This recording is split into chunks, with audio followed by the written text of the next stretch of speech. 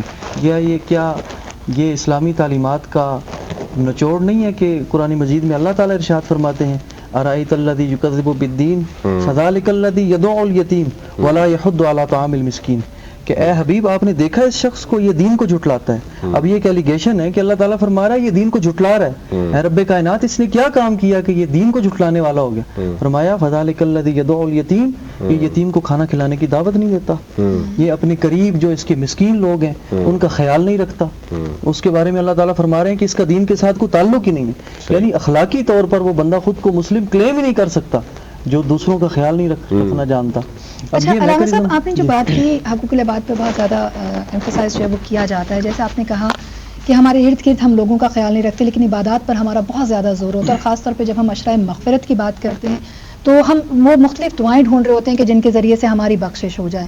لیکن ہم یہ نہیں دیکھتے کہ ہمارے ساتھ جو ناراض شخص ہے کیا ہم نے اس سے بھی معافی طلب کرنی ہے. ہم یہ نہیں دیکھتے کیا ہم نے اپنی جانوں پہ جو ظلم کیا کیا ہم خود کو معاف کرنا سیکھتے ہیں. تو یہ جو مغفرت ہے، مغفرت کا عشرہ ہے، اس کا کیا بیسیکلی براڈر سائڈ پر اگر دیکھیں تو کیا مقصد کیا ہے اس کا؟ یہ کیسے ہم اس کے بہترین جو اس کے اوصاف ہیں وہ حاصل کر سکتے ہیں؟ جس طرح آپ نے فرمایا ہے نا کہ ہمارے ہاں دعائیں تلاش کی جاتی ہیں، تو حضور علیہ الصلوۃ والسلام ارشاد فرماتے ہیں کہ قیامت کے دن ایک بندہ اللہ کی بارگاہ میں پیش ہوگا، اللہ تعالیٰ اس کو فرمائے گا میں پیاسا تھا تو نے مجھے پانی نہیں پلایا، میں بھوکا تھا تو نے مجھے کھانا نہیں کھلایا، میں بیمار تھا تو نے میری عیادت نہیں کی. وہ عرض کرے گا رب کائنات تو ان عوارض سے پاک ہے، تو بادشاہ ہے، مالک ہے، ان تمام کمزوریوں سے پاک ہے. تو رب کائنات فرمائے گا کہ تیرے گھر کے پاس تیرے پڑوس میں تیرا جاننے والا بیمار تھا، تو نے اس کی عیادت نہیں کی، اگر تو اس کی عیادت کرنے آ جاتا تو مجھے وہیں پاتا. یہی مغفرت ہے. آپ اللہ کو پا لیں، آپ رب کائنات کو راضی کر لیں، یہی مغفرت ہے. اور یہ روزہ میں نے جیسے پہلے عرض کیا نا کہ عشروں کی جو تقسیم ہے اس سے ہٹ کے آپ یہ دیکھیں کہ روزہ بیسیکلی ہمیں سکھاتا کیا ہے. مغفرت کا عشرہ حضور علیہ الصلوۃ والسلام کی حدیث مبارکہ ہے، پہلا عشرہ رحمت ہے، دوسرا مغفرت ہے، اور تیسرا نجات ہے آگ کی دوزخ سے. تو مغفرت کا عشرہ بنیادی طور پر اللہ تعالیٰ سے مغفرت طلب کرنے کا، اب یہ کہہ لیں کہ سیل لگی ہوئی ہے مغفرت کی. آپ کوئی بھی کام کریں جس سے اللہ تعالیٰ راضی ہو جائے گا تو اللہ تعالیٰ آپ کی مغفرت فرما دے گا. بالکل، دوبارہ آپ کی طرف آئیں گے اور ریحان طاہر صاحب وہاں سے موجود ہیں. جو بات علامہ صاحب نے کی وہ میں اگر ریحان طاہر صاحب سے پوچھوں کہ یہ کیونکہ ذرا انسانیت کی خدمت کر رہے ہیں، اور ڈیفینیٹلی جب ہم بات کرتے ہیں حقوق العباد کی، احساس کی، ایثار کی، تو ظاہر ہے آپ ماشاءاللہ آپ کی تنظیم اتنے عرصے سے کام کر رہی ہے. رمضان میں ویسے سب سے پہلے تو یہ بتائیے کہ روزے کیسے جا رہے ہیں اور رمضان میں کس طرح کی روٹین ہوتی ہے؟ تو ویسے تو پورے سال چیزیں ہوتی ہیں لیکن رمضان میں اسپیشلی جو ہے وہ کس طرح کی روٹین ہوتی ہے؟ جی بہت شکریہ سب سے پہلے آپ کا، آپ کی پوری ٹیم کا، اور کیونکہ پروگرام بھی رمضان احساس کے ساتھ ہے تو رمضان حقیقی طور پر میں سمجھتا ہوں کہ ہم سب کے لیے ایک احساس کا جذبہ ہے جس کی فکر اور جس کے لیے ہم سب کو ایک لگن کی طرف آگے بڑھنا ہے. ایک سماجی ورکر ہونے کی حیثیت سے، ایک خدمت گزار کی کام کی میں سمجھتا ہوں کہ جو اللہ پاک نے ہمیں تفویض فرمایا، اس کے اندر سب سے جو بنیادی فلسفہ ہے وہ ہے کہ آپ کے اندر خیر کا ایک جذبہ جو ہے وہ ہونا چاہیے. اچھا، وہ خیر کا جذبہ جو ہے وہ پورا سال آپ کے ساتھ جو ہے وہ ایکٹیویٹیز میں آپ کے ساتھ شامل ہوتا ہے، لیکن یہ مہینہ جو ہے میں سمجھتا ہوں اس خیر کے جذبے کے اندر آپ کو ایک ملٹی پلائر ایفیکٹ مل جاتے ہیں. اور وہ ایفیکٹ یہ ہے کہ آپ سوچتے ہیں کہ یار جو میں جس علاقے میں، جس خطے میں، جس اسکول میں، جس جگہ پر اللہ پاک نے مجھے موقع دیا خدمت کرنے کا، میں اس کے اندر وہ دل جمی کے ساتھ کام کروں کہ میرا رب بھی راضی ہو جائے اور اس مخلوق کو اس کا حق بھی مل جائے. کیونکہ ہم ایک ایماندار کی حیثیت سے، ایک امیر کی حیثیت سے، اور ایک صادق کی حیثیت سے جس نے ہمیں امانتیں دی ہیں تقسیم کرنے کے لیے، ہم وہ بن جاتے ہیں. تو جو قاسم کی ایک ڈیفینیشن ہے کہ تقسیم کرنے والا، وہ رب صفات اپنے بندوں کو عطا کر دیتا ہے اور وہ سیکھتا ہے کہ اس مہینے کے اندر میں کچھ نیکیاں کمانے کا ذریعہ بنوں. تو رمضان المبارک میں سمجھتا ہوں کہ ہمارے لیے عام مہینوں سے ہٹ کر ہے. ایک تو ہم مسلمان ہیں الحمدللہ، ہم یہاں پر پاکستان کے اندر جس خطہ میں موجود ہیں، میجورٹی جو لوگ ہیں ان کا تعلق اسلام کے ساتھ ہے. تو ایک بڑی تعداد ہے پاکستان کے اندر جو اسلامی اصول و ضوابط کے مطابق زندگی گزارتے. تو ان کے لیے سب سے جو بنیادی چیز ہے وہ ہے روزہ. اب اس روزے کے لیے اس دور کے اندر جو ہے آپ کو اس کا راشن پرووائڈ کرنا ہے، آپ نے اس کا سحری کا انتظام کرنا ہے، اور آپ نے اس کے افطار کے لیے کرنا ہے. تو ہم جیسے جو لوگ ہیں اور بھی جتنے بھی لوگ یہاں پر کام کر رہے ہیں، میں سمجھتا ہوں کہ ان کے لیے رمضان کا مبارک مہینہ جو ہے وہ اس رمضان سے قبل 2 ماہ قبل ہماری تو پلاننگ کا حصہ ہے کہ ہم نے کس طرح ایگزیکیوٹ کرنا ہے اس رمضان کے اندر اس خیر کے کام کو. اور لگاتار جو کوئریز ہیں، انکوائریز ہیں، وہ روٹین میں جہاں پر ہم شاید کم کام کرتے ہوں، ہمارے کام کا دورانیہ کچھ بڑھ جاتا ہے. اور یہ انکوائریز بھی اکراس ٹائم چلتی رہتی ہے. پلاننگ ایک کرنی ہوتی ہے ہمیں، آپ لوگوں کو بھی آبویسلی. میں آپ سے پوچھنا چاہوں گی، اس وقت معاشرے کے اندر بہت سے مسائل اور معاشی لحاظ سے اگر دیکھا جائے تو لوگوں کو بہت چیلنجز درپیش ہیں. عام آدمی کی استطاعت سے باہر ہوتا جا رہا ہے اپنے دسترخوان پہ 2-4 چیزیں رکھ کے کھانا ہی جو پورا کرنا. ایسے میں آپ کیا سمجھتے ہیں، آپ کی آرگنائزیشن کیا کام کر رہی ہے اور کس طرح کے چیلنجز آپ کو درپیش ہیں ان لوگوں کو حل کرنا؟ دیکھیے، سب سے پہلے جس طرح ابھی گفتگو ہوئی وہ مجھے بات یاد آ گئی کہ وہ ورنہ اطاعت کے لیے کچھ کم نہ تھے کرو بیاں، درد دل کے واسطے پیدا کیا انسان کو. ہم لوگ ہیں، جو ہماری سوچ ہے، ہمارا جو ویژن ہے، آرگنائزیشن کا ویژن ہے، ہم یہ چاہتے ہیں کہ سب سے پہلے معاشرے میں تبدیلی جو ہے وہ تعلیم کے ذریعے ممکن ہے. اور جس کے لیے پورے پاکستان میں ہمارا جو ورلڈ وائڈ پروگرام ہے، اس پہ پاکستان کی اگر میں بات کروں جہاں پر 52 کنٹریز میں مسلم ہینڈز کام کر رہی ہے، وہاں اسپیسیفکلی پاکستان کے اندر ہم 52,000 بچوں کے کسٹوڈین ہیں، جو کہ ایک بہت بڑا نمبر ہے. اس میں 135 گورنمنٹ آف پنجاب کی جو PSSP کے تحت چلنے والے سرکاری سکولز ہیں جن کو ہم نے اڈاپٹ کیا ہے، جو آپ کو GT روڈ پہ اور اس کے ارد گرد نظر آئیں گے. دوسرا سیف سندھ ایجوکیشن فاؤنڈیشن کا ایک ماڈل ہے، اس میں بدین ڈسٹرکٹ کے 20 سکول ہم نے اڈاپٹ کر لیے. ایک ڈسٹرکٹ کو ایک ایسا مثالی بنا دے جہاں پر تعلیم کی فراوانی ہو اور ایک معیاری تعلیم آپ غریب کے بچوں کو دے سکے. تیسرا ہمارا جو سسٹم ہے وہ ہمارے اپنے سکولز ہیں جہاں پر ہم یتیم، غریب، نادار، مسکین بچوں کو 80% کوٹا میں اس کو ایڈجسٹ کرتے ہیں اور 20% عمومی لوگوں کے لیے، آپ کے لیے، میرے لیے، تاکہ وہ جو ادارے ہیں وہ تمام کے ادارے نہ قرار پائیں، بلکہ وہ ادارے اپروچ لے کے چلیں کہ اکومولیٹیولی اس معاشرے کو پروان چلانے کا باعث بن جائے. اچھا، اپنے بچوں کی فٹ بال ٹیم کے حوالے سے بھی ہمیں ہاں جی. تو تعلیم جو ہے سب سے سمجھتا ہوں کہ خدمت کے اندر اگر کوئی شخص حضور پاک صلی اللہ علیہ وآلہ وسلم کی تعلیمات کی روشنی میں اگر آپ دیکھیں تو ایک طرف علم کی محفل ہو رہی ہے، تو انہوں نے کہا اس محفل میں جانے کو انہوں نے ترجیح دی. تو ہم ایک بچے کو جو غریب ہے، یتیم ہے، مسکین، اس کا باپ نہیں رہا، اس کی ماں نہیں رہی، اس کو تعلیم دے دیں اور اس کو تعلیم کے ساتھ، اس کی معیاری تعلیم کے ساتھ، اس کو ایک لنچ، اس کو اس کی اسٹیشنری، اس کو اس کی یونیفارم، اس کو اس کی کتابیں، اس کو اچھی تعلیم کا. آج کے دور میں ٹرانسپورٹ کی تمام فیسلٹیز ہم ڈونرز کے تعاون کے ساتھ پورے پاکستان میں، نہ صرف پاکستان میں، مڈل ایسٹ میں اور افریقہ میں الحمدللہ. سوڈان کا سب سے بڑا تعلیمی ادارہ مسلم ہینڈز کا ہے، صومالیہ کے اندر سب سے بڑا یتیم بچوں کا ادارہ مسلم ہینڈز کا ہے، نائجر، مالی میں خود وزٹ کر چکا ہوں، سب سے بڑا ادارہ مسلم ہینڈز مسلمانوں کی بہت بڑی ایک ایسا ویو دے رہا ہے دنیا کو کہ یار یہ بھی وہ لوگ ہیں جو خدمت کرنے والے. جہاں تک آپ نے بات کی تعلیم کی، میں سمجھتا ہوں خدمت کا جو شعبہ ہے جس کی ضرورت ہے. دوسرا ہے بچوں کے گرد ڈفرینٹ ایسے ایلیمنٹس ہیں جن کے اوپر ہمیں کام کرنے کی ضرورت ہے. تو 2014 میں ہمیں رابطہ کیا، ہمارے کراچی میں ایک آرگنائزیشن تھی کہ وہ ورلڈ کپ میں لیاری سے ایک ٹیم انہوں نے تیار کی فٹ بال کی، کہ ہم ان کو لے کے جانا چاہتے ہیں اور ان کے پاس اخراجات نہیں ہیں جس کی بنیاد پہ وہ برازیل ورلڈ کپ میں شرکت کر سکے. تو ہم نے اس کے اندر جو ہے اپنی انٹروینشنز کی، ڈونرز کو انگیج کیا اور وہ پہلی دفعہ پاکستان کی ٹیم جو ہے اس ورلڈ کپ میں انہوں نے شرکت کی، 3ری پوزیشن حاصل کی.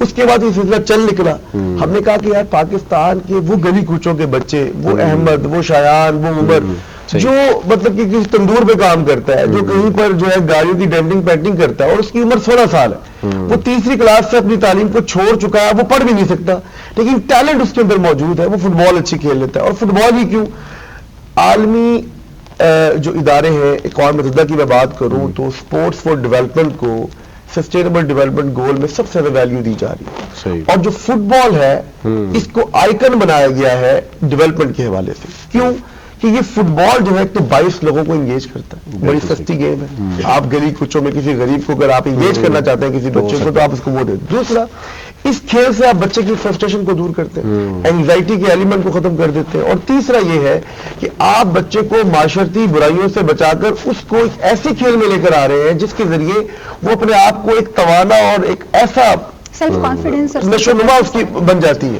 اور آپ بچوں کو بلنگ سے بچا رہے ہیں, بچوں کو آپ جو ہے وہ جو آج کل معاشرے میں جو کرائم ہے جس کے اندر خاص طور پر ایک حساسیت کا جو ایلیمنٹ ہے وہ یہ ہے کہ آپ چائلڈ پروٹیکٹ کر رہے ہیں. آج کا بچہ جو کسی گاما, ماجا, چھوٹو اور کسی اور نام سے پہچانا جاتا ہے, آپ اس کو شناخت دیتے ہیں, آئیڈینٹی دیتے ہیں. تو نمبر 1 ہم اس کی آئیڈینٹی پہ کام کرتے ہیں. کتنے بچوں کا پاسپورٹ پہلی دفعہ بنا, جو بچے ناروے گئے, اس کے بعد گوتھیا کپ چائنا میں ہم لے کر گئے, پھر ورلڈ کپ رشیا کا کھیلا. اور آپ کی میں سمجھتا ہوں کہ یہ سب کے لیے اعزاز ہے جو یہاں پر دوست موجود ہے کہ 2022 کے ورلڈ کپ میں ہم قطر میں گئے, دوحہ ورلڈ کپ میں. یہ اسٹریٹ چائلڈ یونائٹڈ ایک انٹرنیشنل ادارہ ہے, جہاں پر ورلڈ کپ ہوگا اس سے پہلے بچوں کا ورلڈ کپ ہوگا. تو پاکستان کی یہ تیسری عالمی ورلڈ کپ میں شرکت تھی. اور آپ کو یہ حیرانگی ہوگی کہ ان 10 بچوں کی جو اسکواڈ ٹیم تھی, جس کو کوچ رشید صاحب جو پاکستان فٹ بال ٹیم کے کوچ رہے آج کل, وہ ہمارے ساتھ انگیج ہیں. 28 ملکوں میں ہماری ٹیم رنر اپ رہی. مصر سے ورلڈ کپ میں فائنل پلنٹی ککس پہ ہار گئے. اور یہ وہ سارے بچے تھے جو پاکستان کے مختلف علاقوں میں, اس میں ایک بچہ لیٹرلی میں آپ کو بتاؤں جو تندور پہ کام کرتا ہے, ایک الیکٹریشین تھا, ایک بچہ جو ہے وہ ڈینٹنگ پینٹنگ کا کام کرتا تھا. اور اب یہ جو بچے ہیں, یہ بچے ہم سکسیس سٹوری صرف لے کے جا رہے تھے کہ ان بچوں کو کسی نہ کسی کلب کے ساتھ یا کسی نہ کسی وسائل کے ساتھ انگیج کریں اور یہ معاشرے میں اپنا وقار پیدا کریں. دیکھیں یہی ماڈل ہے, ایک وقفے کے لیے کہا جا رہا ہے لیکن یہی ماڈل ہے. اگر ہمارے جو ادارے ہیں وہ بچوں کی سب سے پہلے تربیت, یعنی تعلیم و تربیت, پھر ان کا صحت کا معاملہ, اور پھر اگر ان کو ایکٹیویٹیز یعنی جیسے سپورٹس ایکٹیویٹیز ڈیفینیٹلی, پھر اس کے ساتھ ہم روزگار جو ادارے دیں گے تو یہ ملک, اس میں جو نوجوان ہیں یہی مستقبل ہے اس پاکستان کا. اور اگر ہم یہی چیزیں نہیں کریں گے تو ڈیفینیٹلی پھر ہمارا رخ کس طرف ہوگا یہ خطرناک بتایا جاتا. تو یہ ایک اچھی بات یہ ہے کہ ہمارے ادارے ایٹ لیسٹ اب وہ کام کر رہے ہیں جس کی ہمیں ضرورت ہے, اشد ضرورت ہے. ایک وقفہ لیتے ہیں اور وقفے کے بعد واپس آتے ہیں تو گفتگو کا سلسلہ یہاں سے دوبارہ شروع کرتے ہیں. Welcome back. ایک بار پھر سے آپ کو خوش آمدید کہیں گے. آپ دیکھ رہے ہیں رمضان احساس کے ساتھ. میں ہوں عالیہ کیسر, نویس ستی اور ہماری مہمان شخصیات ہمارے ساتھ موجود ہیں. ٹرانسمیشن جاری ہے. بات کرتے ہیں ڈاکٹر داور حسین سے, ہمارے ساتھ موجود ہیں, گیسٹرونٹرولوجسٹ ہیں, امراض جگر اور معدہ دیکھتے ہیں.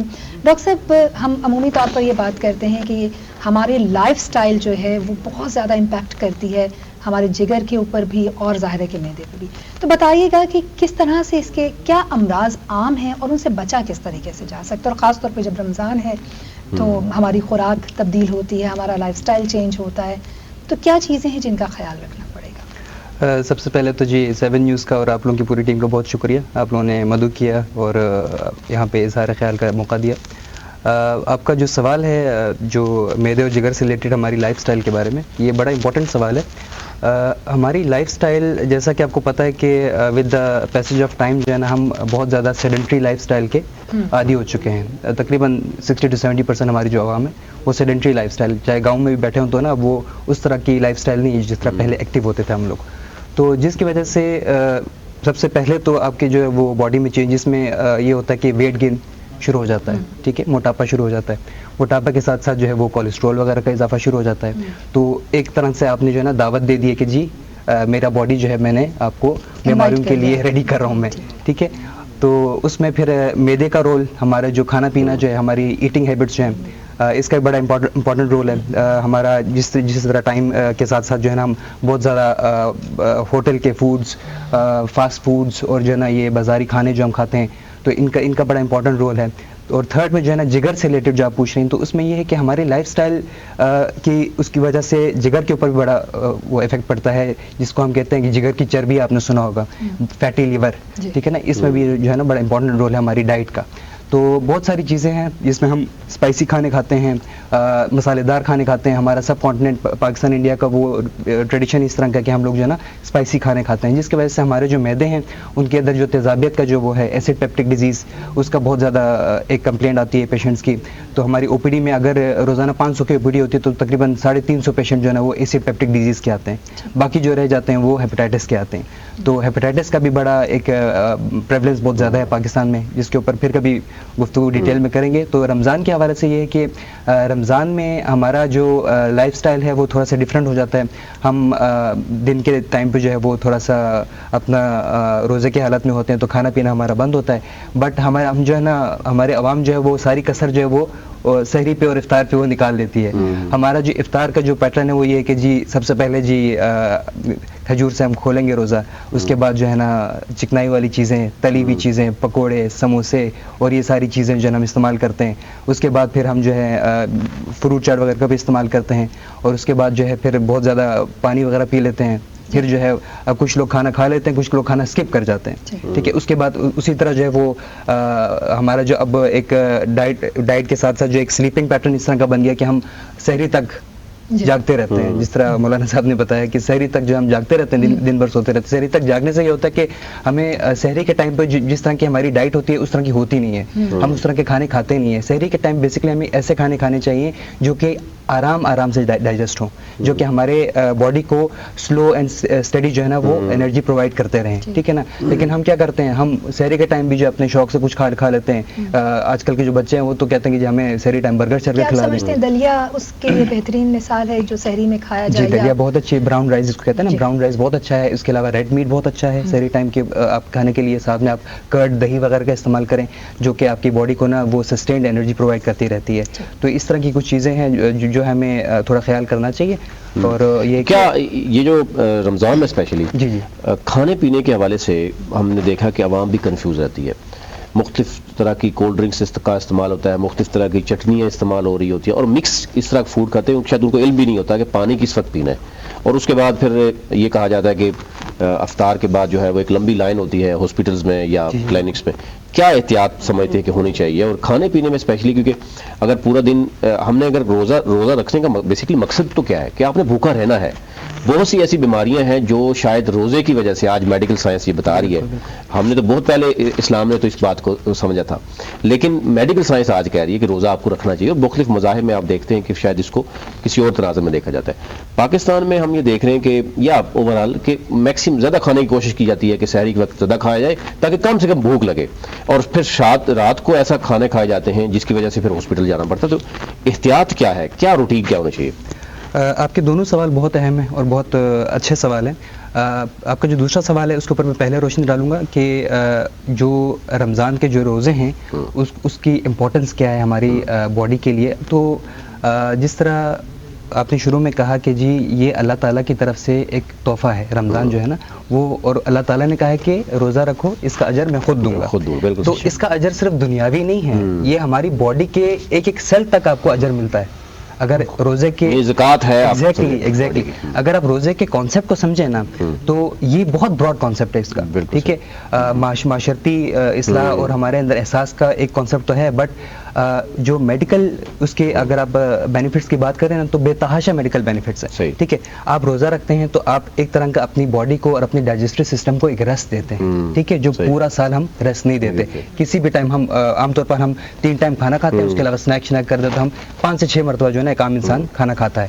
تو ایک تو ہمارے باڈی کو پورا ریسٹ مل جاتا ہے. دوسرا یہ ہوتا ہے کہ ہمارا باڈی جب روزے کی حالت میں ہوتا ہے تو یہ اسٹریس کے اس میں چلا جاتا ہے. جب when your body is under stress, تو اسٹریس کی کنڈیشن میں جو ہے نا یہ اپنے جو ہے نا وہ امیونٹی کو اسٹرانگ کرتا ہے. ٹھیک ہے, تو ایک امیونٹی کو ریپلینش کرنے کا ایک موقع ملتا ہے باڈی کو, آپ کی امیونٹی اسٹرانگ ہوتی ہے. بہت ساری ایسی بیماریاں ہیں جس طرح میدے کے کینسر, اس طرح کے کینسر کی طرف جانے سے آپ کی باڈی کو بچاتا ہے یہ. ٹھیک ہے, اور تیسرا جو بہت امپورٹنٹ ہے کہ آپ نے دیکھا ہوگا کہ معاشرے میں ڈپریشن اور جو ہے وہ ذہنی بیماریوں کا بڑا ایک رجحان بہت ہے. تو اس میں کچھ روزوں کے بعد جو ہے نا آپ کی باڈی سے انڈورفنس ریلیز ہوتے ہیں جو کہ آپ کو اسٹیٹ آف ویل بینگ دیتا ہے, اور آپ کو نا ڈپریشن کی بجائے جو ہے نا آپ کو ایک خوشی کا، ایک اچھائی کا احساس دیتا ہے کہ آپ کی باڈی اچھا فیل کرتی ہے. تو یہ وہ چیزیں ہیں جو لوگوں کو نہیں پتا، شاید لوگ جو ہے نا اس کا احساس نہیں کرتے. تو جس طرح آپ کے پروگرام کا نام ہے کہ احساس کے ساتھ، تو اس میں لوگ اگر یہ احساس کر لینا کہ یہ ہمارے لیے اللہ تعالیٰ نے ایک موقع دیا ہے اپنی باڈی کے خیال رکھنے کا، اپنی باڈی کو بہت ساری بیماریوں سے بچانے کا ایک آپ کو ایک اپرچونٹی دی گئی ہے، تو لوگ شاید بہتر اویل کر پائیں. دوسرا جو آپ کا سوال ہے وہ تقریباً ہر جو پاکستان میں جو مسلمان ہیں اس کا سوال ہے کہ روزے میں کیا کھائیں کیا نہ کھائیں، افطاری کیسے کریں، روزہ کیسے کھولیں. تو جو میں فالو کرتا ہوں اور جو بہت سارے جو ڈاکٹرس ہیں، گیسٹرونٹالوجسٹ ہیں، اور جو فالو کرتے ہیں اور جو ایڈوائز بھی کرتے ہیں، وہ یہ ہے کہ آپ روزہ جو سنت ہے ایک کھجور کے ساتھ، ٹھیک ہے نا، 1 یا 2 کھجور کے ساتھ. اب ہمارا ماشاءاللہ سے حضور صلی اللہ علیہ وسلم نے اتنی بیسٹ ایگزامپل ہمیں سیٹ کر کے دی ہوئی ہے کہ کھجور سے کیوں کھولتے ہیں جی. کھجور سے کھولنے کا سب سے بڑا فائدہ یہ ہوتا ہے کہ it's a very quick source of energy, ٹھیک ہے نا، گلوکوز پرووائڈ کرتا ہے، اور اس کے اندر جو ہے میگنیشیم، پوٹیشیم اور سارے جو ہے نا وہ مائکرو نیوٹرینٹس ہوتے ہیں جو ہمارا باڈی پورے دن میں نہیں لے پاتا. تو ان سب کی ڈیفیشنسی جو ہے وہ 1-2 کھجوریں پوری کر دیتی ہیں آپ کی. ٹھیک ہو گیا.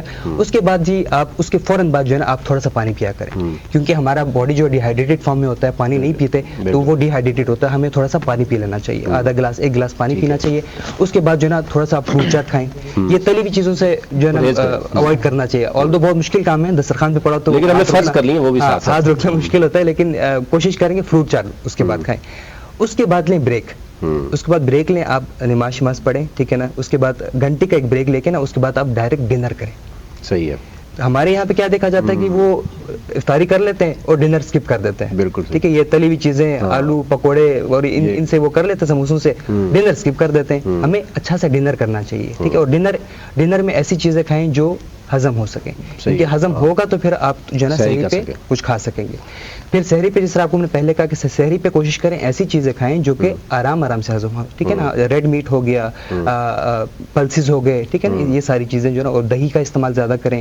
پراٹھے، آلدو پراٹھے کا اس میں گھی کی کوانٹٹی اور وہ آئل کی وجہ سے لوگ منع کرتے ہیں، but paratha is a very good source of energy جو کہ آرام سے ہضم ہوتا ہے اور آپ کو تھرو آؤٹ ڈے جو ہے نا آپ کو انرجی پرووائڈ کرتا ہے. تو اس میں آئل کا خیال رکھیں، اور باقی paratha is a very good source of energy ہے سر. بالکل. آپ سے ڈیفینیٹلی اور بھی بہت سے ذہن میں سوال آتے ہیں. ذرا ڈاکٹر کا تعلق بڑا اہم ہوتا ہے روزے کے ساتھ، اور اوور آل بھی ہماری لائف سٹائل اس وقت بہت چینج ہو جائے گی. اور اسپیشلی کووڈ کے بعد ہم نے دیکھا کہ کووڈ سے پہلے کیا صورتحال تھی، اب اس کے بعد مختلف طرح کی اب بیماریاں جو ہے. بہت سے لوگ بات کرتے ہیں کہ جو ویکسینیشن تھی اس پر بھی بات کرتے ہیں، لائف سٹائل پہ بھی بات کرتے ہیں. اس پہ ہم بعد میں جائیں گے. ہمارے ساتھ سمیع اللہ موجود ہیں اور ان سے بھی جانتے ہیں. ہمارے ہاں ایک تو یہ چیز ہے کہ جو ایک خوشائند بات یہ ہے کہ ہماری جو نوجوان نسل ہے جو یونیورسٹیز میں ہے، کالجز میں ہے، اب وہ بھی سوسائٹی کی جو ایشوز ہیں اس کو سمجھتے ہوئے ہم یہ سمجھتے ہیں کہ وہ نہ صرف کوئی بھی اس طرح کا معاملہ ہو، فلڈز کے حوالے سے میں دیکھوں تو ہیڈ کویت کے حوالے سے ہو، تو ہماری نوجوان نسل کا بڑا اہم رول رہا ہے. تو سمیع اللہ مجھے بتائیے گا کہ آپ کس طریقے سے کام کر رہے ہیں، اور اس وقت کیونکہ آپ ایک یونیورسٹی میں پڑھ بھی رہے ہیں، تو ایک اچھی بات یہ ہے کہ ہمارے پاس اس وقت 65% یوتھ ہے.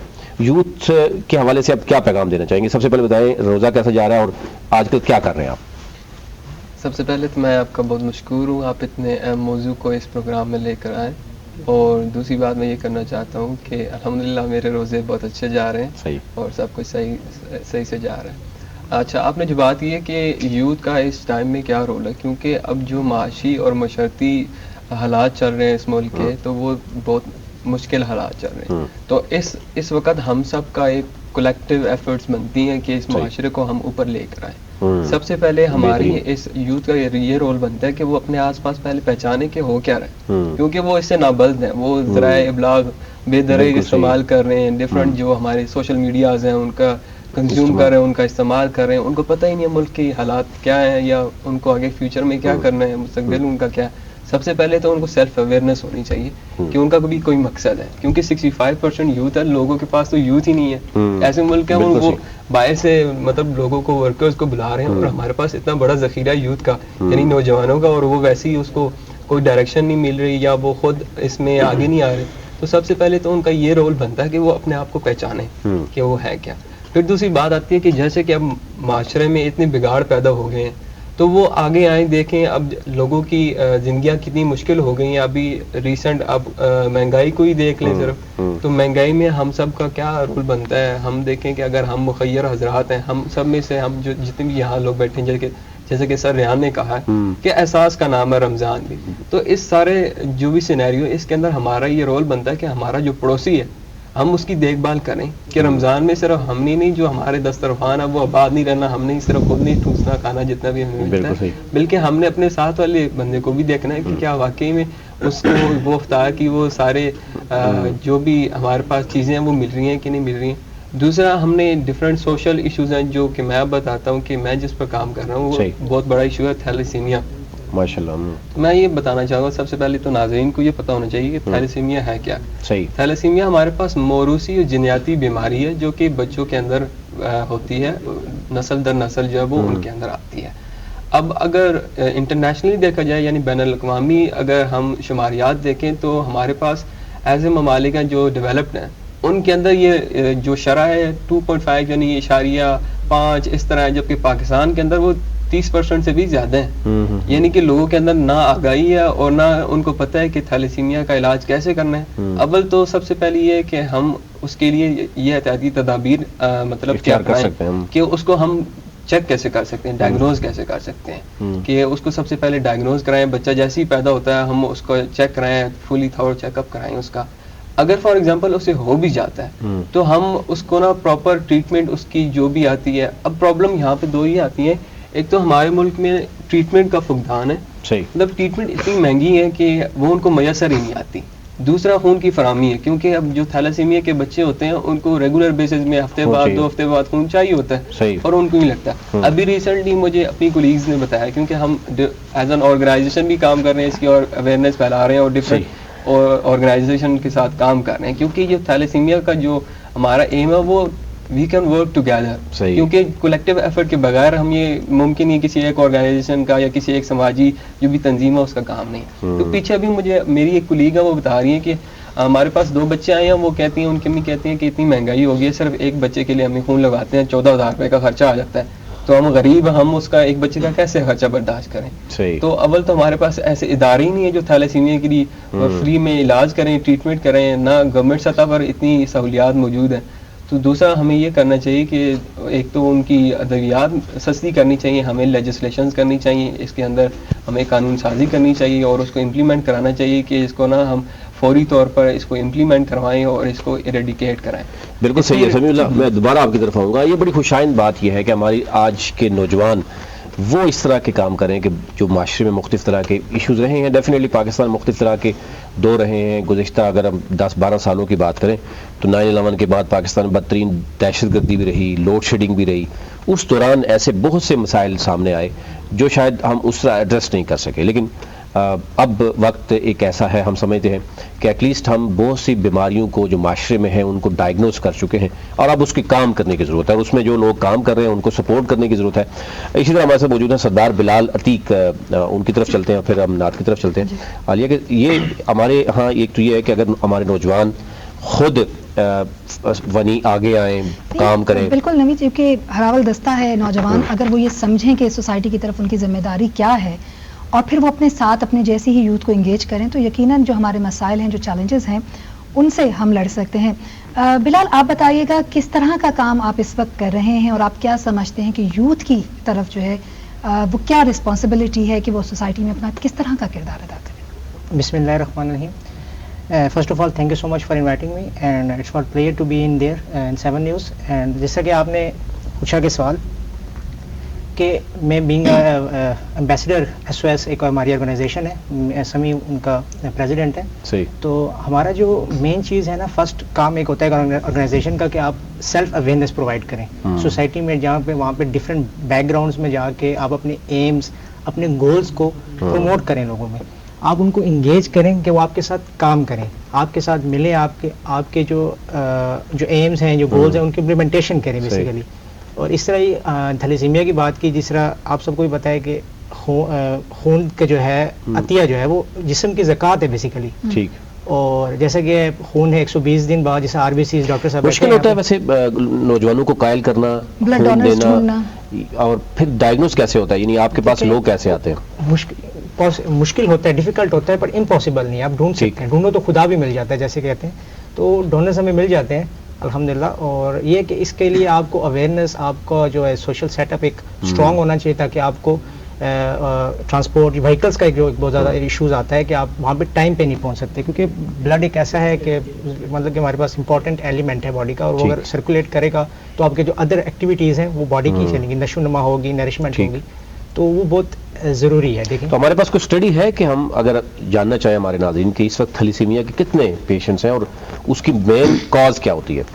تھیلیسیمیا کیونکہ ایک کامن کاز ہے پاکستان میں, اور کافی مطلب کہ پنجاب سائڈ پہ بھی آپ دیکھیں, اگر آپ سندھ والی سائڈ پہ جائیں تو کافی زیادہ تر یہ جو ہے یہ چلڈرنس میں پایا جاتا ہے ان کی, کیونکہ بائی برتھ ہی ہوتا ہے, کیونکہ ہم لوگ ان کی مانیٹرنگ نہیں کرتے, تو پراپر اسکریننگ نہیں کرتے, کیونکہ اتنے مہنگے جو ہیں وہ کاسٹلی اس کے وہ ٹریٹمنٹس ہیں, اگر آپ ان کی جو ڈائگنوسز ہیں تو وہ ڈرتے ہیں, وہ کہتے ہیں کہ پتہ نہیں کیا ہے. کیا والدین سے اگر ان کو ٹرانسفر ہوتا ہے تو کیا یہ پریونٹیبل ہے؟ جی یہ مطلب کہ بیسیکلی یہ انہیریٹنس ڈیزیز ہے. تھیلیسیمیا جو ہے وہ اس کی 2 ٹائپس ہیں, ٹائپ اے ہے اور ٹائپ بی ہے, اور اس طرح یہ پھیلتا ہے. اور ہم کیونکہ ظاہری بات ہے کہ ہم شادی سے پہلے بھی اگر ہم کوئی ٹیسٹ وغیرہ کرا لیں, کیونکہ وہ بھی نہیں کرواتے, اس کا بھی ہمارے پاس تھوڑا لیک ہے, تو یہ ٹرانسفر ہوتا ہے, انہیریٹنس ہے.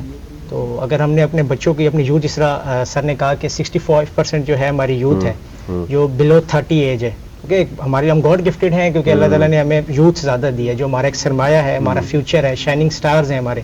تو اگر ہم نے ان کی ایک نشو نما کرنی ہے, ان کی ڈیولپمنٹ کرنی ہے, تو ہمیں اس طرح کی اسکریننگ, اس طرح کے پروگرام کرنے چاہیے, اور گورنمنٹ لیول پہ بھی اور پرائیویٹ سیکٹر, گورنمنٹ سیکٹر میں کرنے چاہیے, تاکہ ہم لوگ بالکل. یعنی میڈیکل کا اگر ہم دیکھیں ہیلتھ کے حوالے سے, تو ہمارے ہاں بالکل اس میں تو موجود ہے کہ جی آپ کے جو بچے سکولز میں ہیں اس کا بھی کچھ عرصے کے بعد باقاعدہ طور پر اسپیشلی جو اگر ان کی آئیز, کان ویسے بھی چیک کروانے ہوتے ہیں. یہ گزشتہ دنوں میں بھی ہم نے دیکھا کہ ایک بتایا گیا کہ یہ گزشتہ 3-4 سالوں میں کووڈ کی وجہ سے بھی کچھ مسائل رہے ہیں.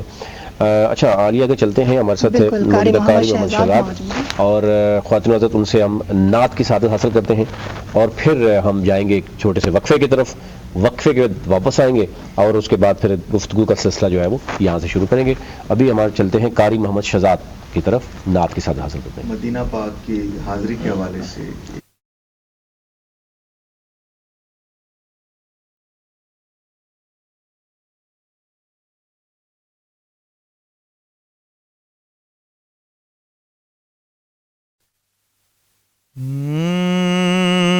درے خیر الورا ہے اور میں ہوں,